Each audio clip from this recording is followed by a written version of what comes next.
these teachings of the Dharma are teachings of realism. They're about opening up to the reality of life as life happens, as it presents itself, as it flows through us. I came across a lovely passage today by David Foster Wallace who says, capital T truth is about life before death. Life before death. And I think this captures what we're trying to do here too, is to not posit some infinity between moments, or some place we can get to after we die, or some holy utopia that once existed in ancient India, but rather to tune into the way things happen, the way life happens. And it's interesting to notice when we sit and just listen to sound, how the tendency in the mind is to decide about sound, to follow sounds to the source, to decide if one likes them or dislikes them, to try and hear sound without adding anything to it. So that the pattern of the practice is not a pattern that reinforces meaning. It's a pattern that transcends meaning. The foot behind the head pattern, the triangle pattern, the sitting still pattern are trying to transcend the meaning-making mechanism in the mind that we call the I maker or the storyteller, that frames everything we're experiencing and puts it into a context so that we can say, that's what that is. That's who you are. And we can relax into our worldview and then reinforce our worldview moment after moment after moment of perception. To see that perception itself is karma. That karma is not something you have, but it's something that you are. And it's a seed that you plant moment to moment to moment. And if you think of perception as an action, the way we perceive things plants a seed that determines future ways we're going to perceive. And the way you perceive life actually transfigures life. If you're angry and you go through the day angry, people are really irritating. If you're in a rush, everybody is going too slow. And so there's one level where it creates a mood that conditions our day, but there's a deeper level that's operating, which is that what it does is it turns the world into something that's for or against me. And it creates such a deep separation that we're always objectifying whatever we experience and relating it back to a self. And then I become the pivot around which the whole world moves.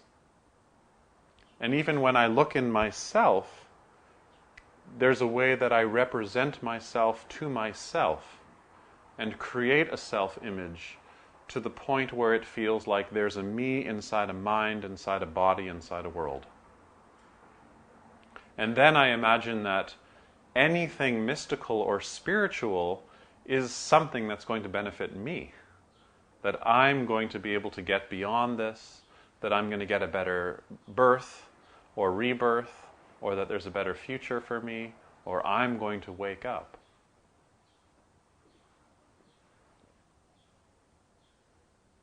Meanwhile, the birds are birding, streetcars are passing, and 3 hours north of here, the rivers of Algonquin Park are flowing. And we're not sure if they care about us so much. And this is supposed to be a relief. And this goes by the name of ecology, but it also goes by the name of friendship and yoga, meaning the inherent intimacy of everything.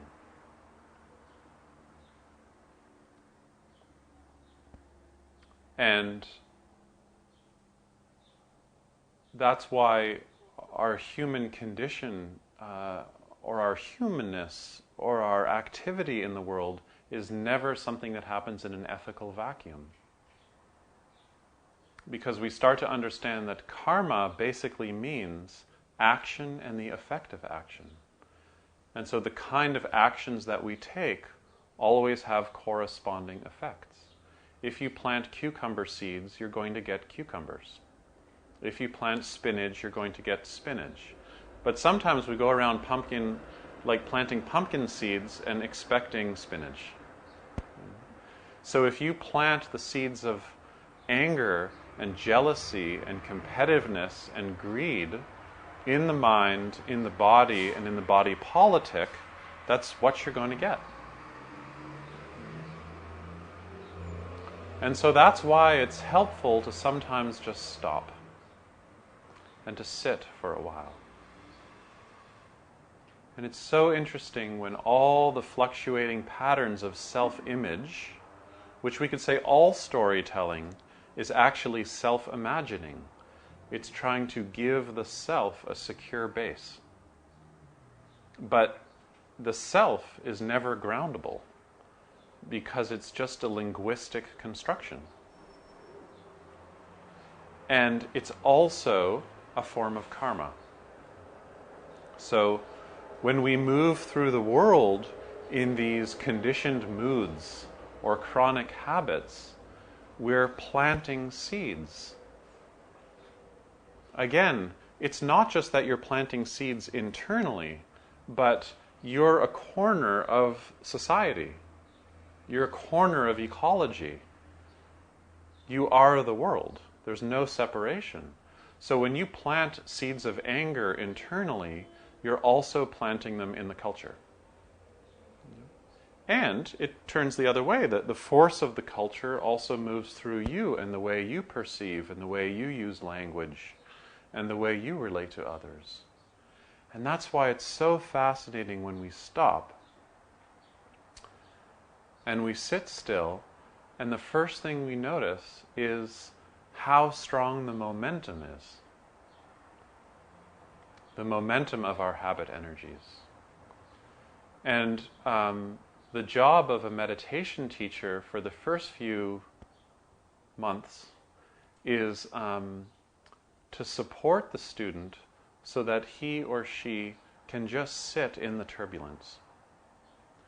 And we all know that when we start this practice, we just want the turbulence to stop. But actually the first phase is to recognize our insanity. And to stop and see how there are certain habits that we just don't have the skills to deal with. And that humility is what fuels the beginning of our practice. But if the self comes in and judges the fact that we can't sit and turns all of our thoughts into enemies, then we just create a whole new pattern of suffering. So the practice is noticing the way that we're noticing. Noticing the quality of our noticing. And to also see that in any moment we can shift our perspective.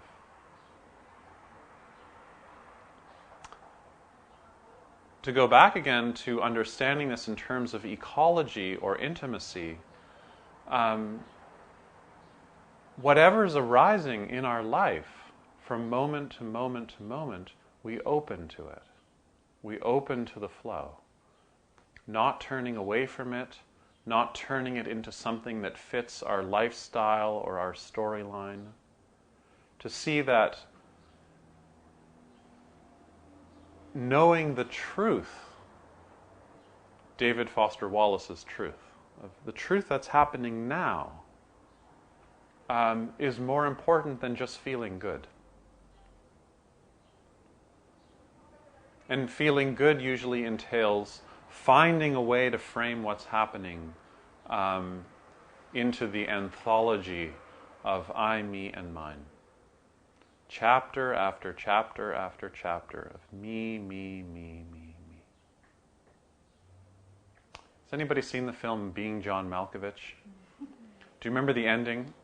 He takes the slide into his own mind, and then the audio is just, me, me, me, me, me, me, me, me, me, me.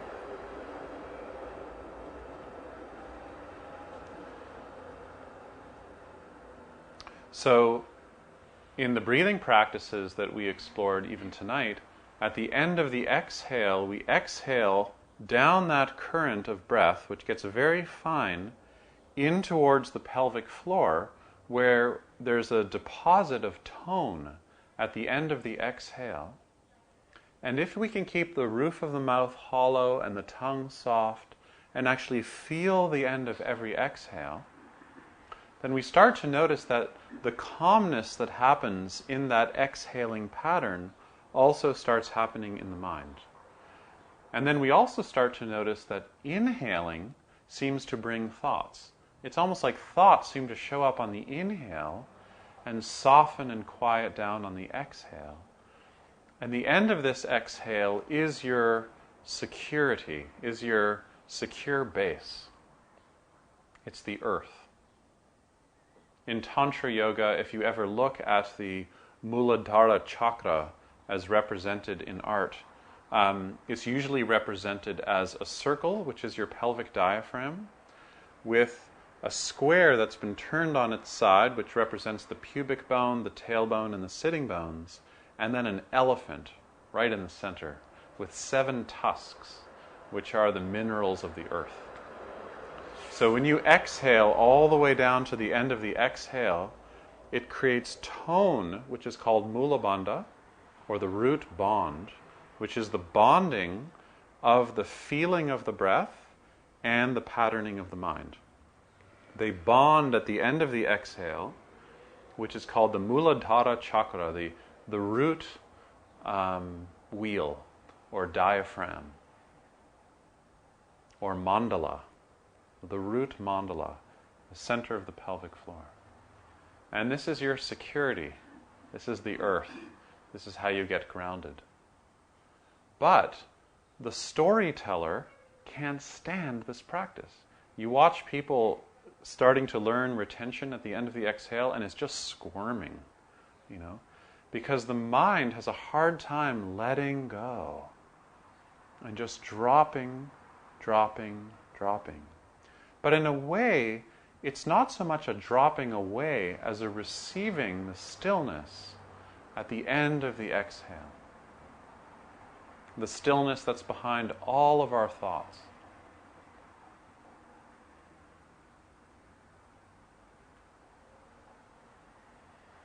And the far enemy of that stillness is just self-image and distractedness. The constant telling and retelling of our lives to ourselves. And then the self that we're telling it to is made up of that telling. And the near enemy, so the far enemy is obvious, it's usually the opposite, right, of something. But the near enemy of something is what closely resembles it. And the near enemy of stillness is blanking out, falling asleep. Sometimes we think that we can just close our eyes and start daydreaming and just go to a place where everything's quiet. But the problem with daydreaming is the same problem with any kind of dreaming, which is that you're still the main character. And it's just the same chitta vritti, the same mental fluctuations operating, but just unconsciously. So we exhale down to the very end of the exhale, and everything's okay. Everything's okay.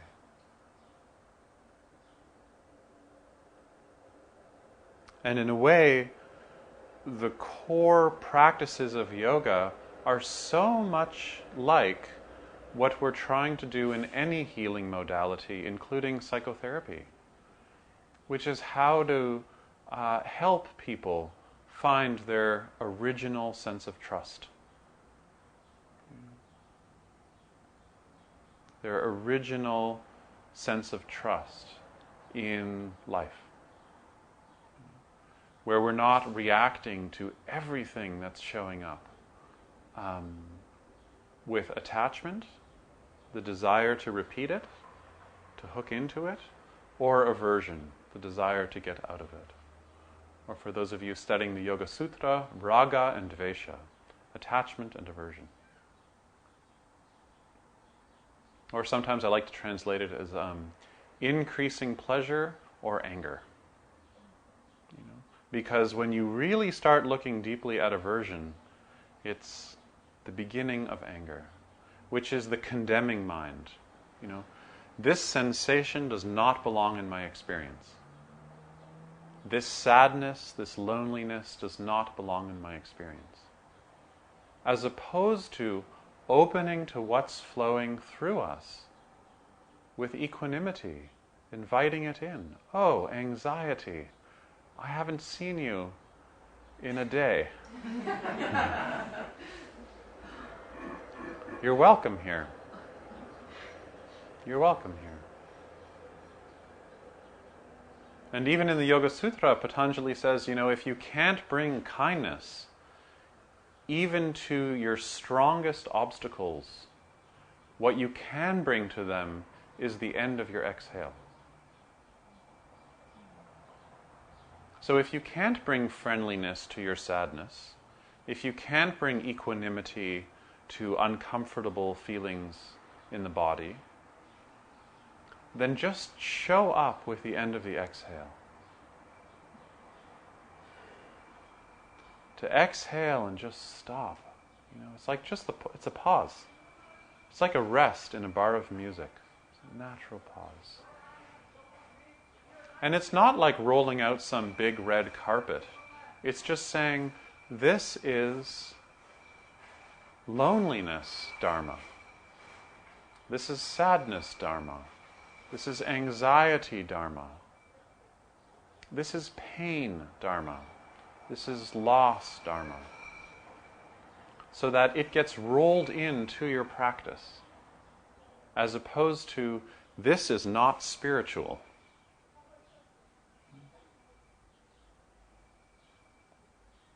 Thomas Merton says, there's a tendency in the spiritual life to make itsy-bitsy statues. To make itsy-bitsy statues. Which is the tendency to take parts of the technique and worship them. The part that looks spiritual. But if we say that yoga means intimacy, then that means that the yoga dharma is the natural law of intimacy, which means that everything is inherently interpermeating every other thing, to the point that there's no such thing as a thing.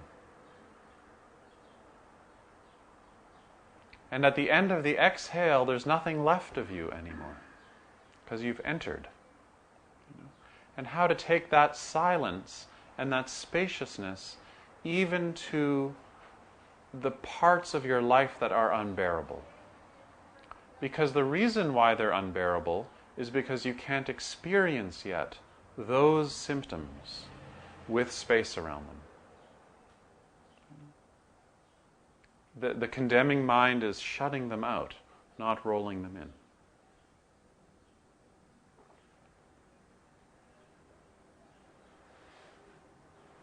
And then instead of resting in the secure base of silence, of stillness, or of fullness and of intimacy, we rest up in the control tower. And the only thing the control tower of your skull does is creates existential disorientation and anxiety, because of the inherent separation of splitting things up that the control tower is so fond of.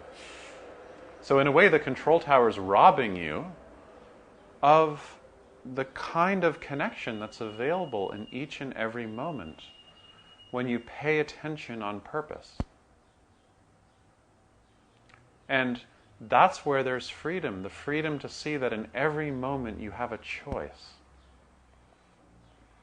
Love or fear, moment after moment.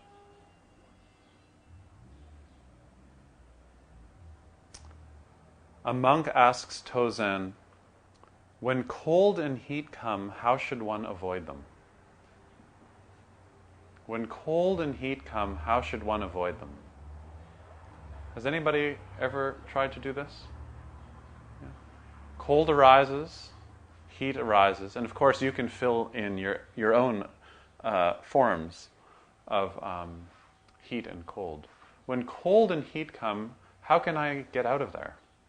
How can I just stay in the pleasure zone? Tozen said, why not go to a place where there's neither cold nor heat? Can you picture this place? So when cold and heat come, how can I avoid them? Well, why not go to a place where there's no cold and no heat? Has anyone here ever found a place like that you could let me in on? The monk said, what kind of place is it where there's neither cold nor heat? Tozen responds, when it's cold, let the cold kill you. When it's hot, let the heat kill you. When you're in pain, let the pain kill you. When there's sadness, let the sadness kill you. When there's anger, when there's fear, when there's greed, let the greed kill you. Know the greed. But the you has to get killed in it, because that's what creates the suffering and the discontent. When heat comes, open to the heat. I had this experience last year. It was 2 years ago now. In the fall, I had flown from Paris to Vienna to teach a workshop in Vienna. And I got to my small little apartment, and the first thing I like to do when I get to a new place is I just set up a place where I can sit for a little while and just... And I start sitting, and I start sweating right through my t-shirt in about 5 minutes. And then I remembered the person beside me on the plane coughing. And then I thought about air travel and how every time that I take an airplane I get sick. Not only do I get sick, but other people are probably catching the cold than for me. And here I am teaching yoga and non-violence, and a huge carbon footprint to do it. And in about 20 years I won't even be flying anymore because there won't be airplanes, they'll be grounded. And oh my God, I have a fever. And I have to teach this whole workshop for the next 3 days, and I don't know how I'm going to teach. And I could just, so sweaty. I could feel it through my jeans.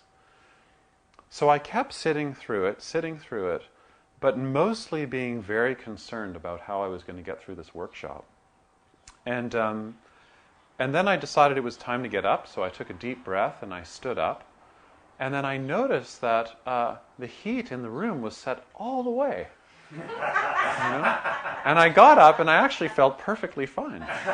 It's just that I didn't even notice that the thermostat was all the way up. And this room actually had radiant floors, so all the heat was coming straight up into my pelvis, And I just had spent 30 minutes theorizing about the future.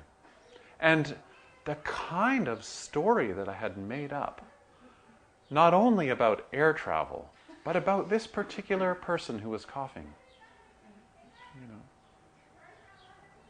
was embarrassing, actually.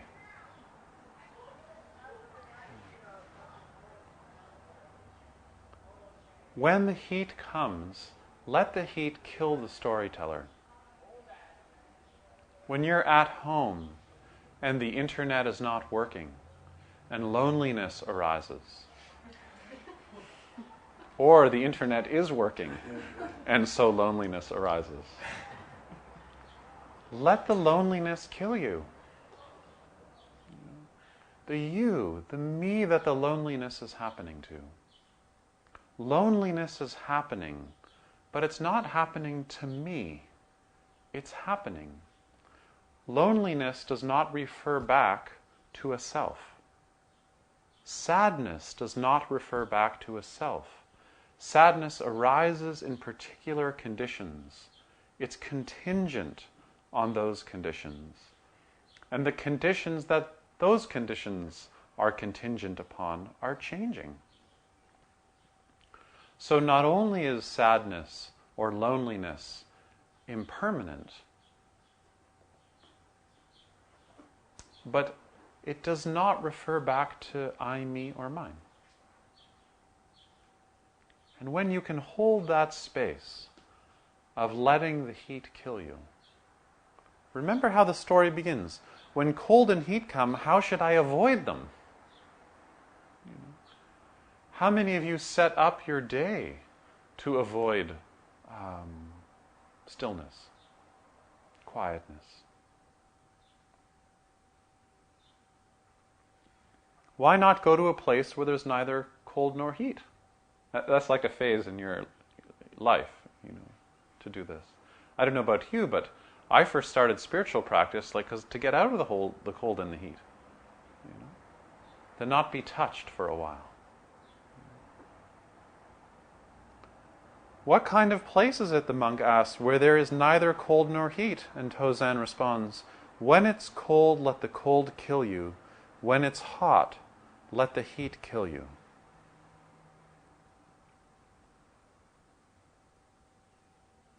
And actually, what gets us into trouble is not the big emotions during the day, or the huge patterns, but just the really small ones. Because it's all those really small forms of attachment and aversion that exhaust us. The little ones, not so much the big ones. We know the big ones. But all those small back and forth, checking and rechecking, imagining ourselves, checking the mirror. And sometimes you don't have a mirror, so you do it with other people. Sometimes you don't even like people and they're your friends just because you can make them into like a puppet and say all the things you want them to say so that you feel good. It's called romantic love. You can actually fall in love with people you don't even like if they're saying the right things. Apparently.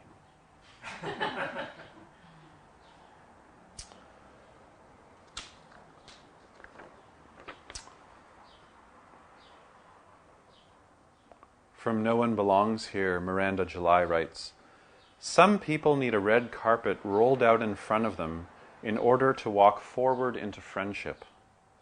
They can't see the tiny outstretched hands all around them, everywhere, like leaves on trees. Some people need a red carpet rolled out in front of them in order to walk forward into friendship. They can't see the tiny outstretched hands all around them, everywhere, like leaves on trees. My heart's beating, your heart's beating, all of our hearts are beating, and they're equal. That little bird, her heart is probably beating so fast because the music is so good. And the heartbeat of the streetcar, attached to those wires that flow all the way to Darlington.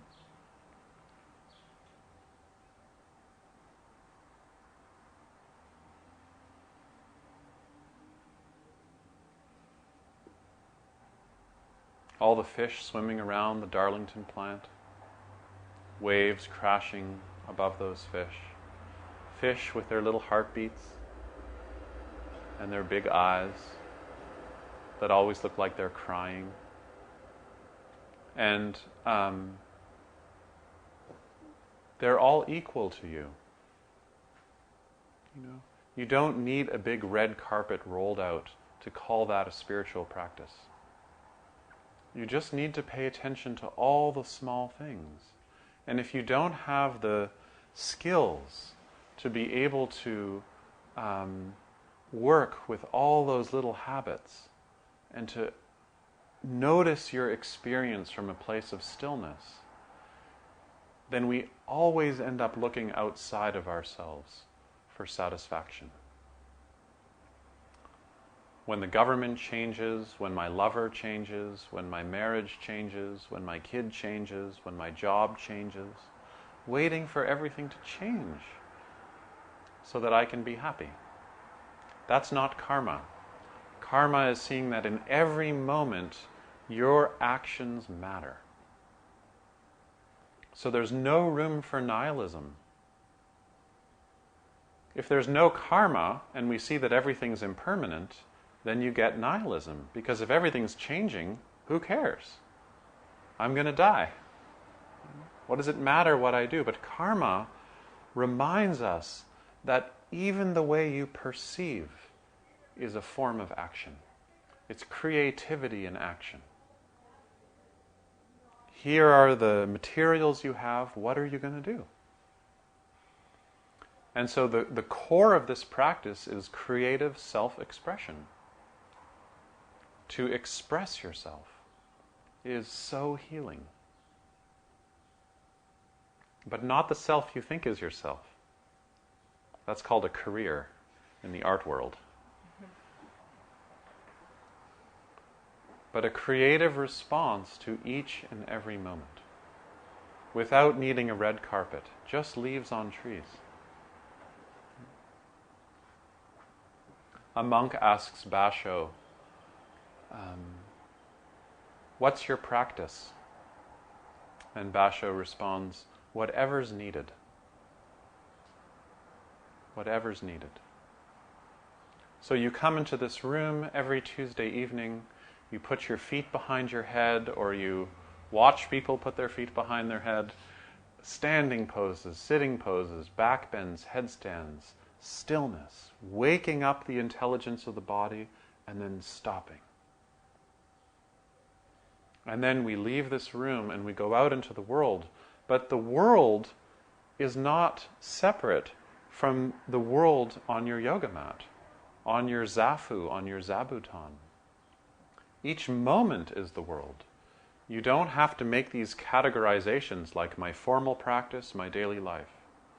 That's just more tricks the mind does to separate things out.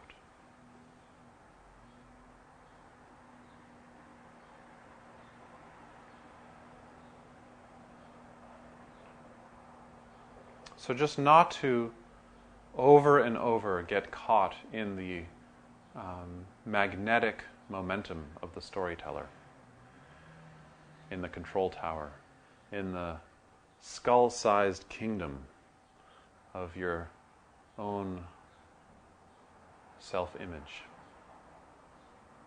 And then maybe we can start to take in other people. Maybe we can start to take in forests and rivers and streetcars without turning them into what we need them to be, or wish they were, or want them to be. Maybe we meet our friends with some gratefulness, our parents with some gratefulness, and even the stubbornness of our anxieties and neuroses with some space, some stillness. Without knowing so much about everything.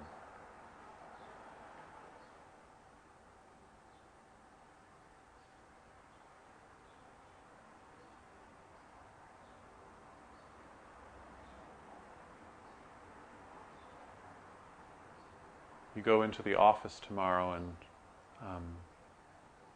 the person in the cubicle next to you who drives you crazy, you say good morning to. Because you need that craziness to wake up. They should have a bumper sticker that says, small random acts of bureaucratic kindness. All the moments you have in the day just to meet people without shutting down into me and not me. And that's why we practice. So you could actually stretch this a little bit and say that if you really see causality or karma as a pattern of creativity, then you realize we have a kind of moral obligation to wake up. We practice for others. and for ourselves. To have compassion for your own anxiety and your unique history, but also for you to see your unique history against the background of a world which is equal to you. That bird song is not less important than your life.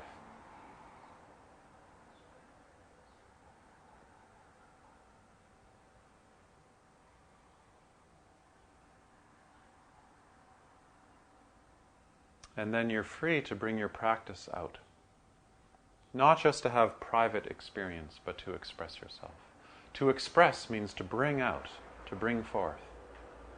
And this is how yoga and the Dharma get handed down, through how you express yourself.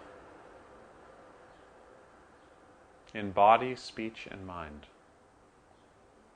And then you plant, hopefully, the seeds of a peacemaker. Seeds of nonviolence, seeds of kindness in the mind, in the body, and in the body politic.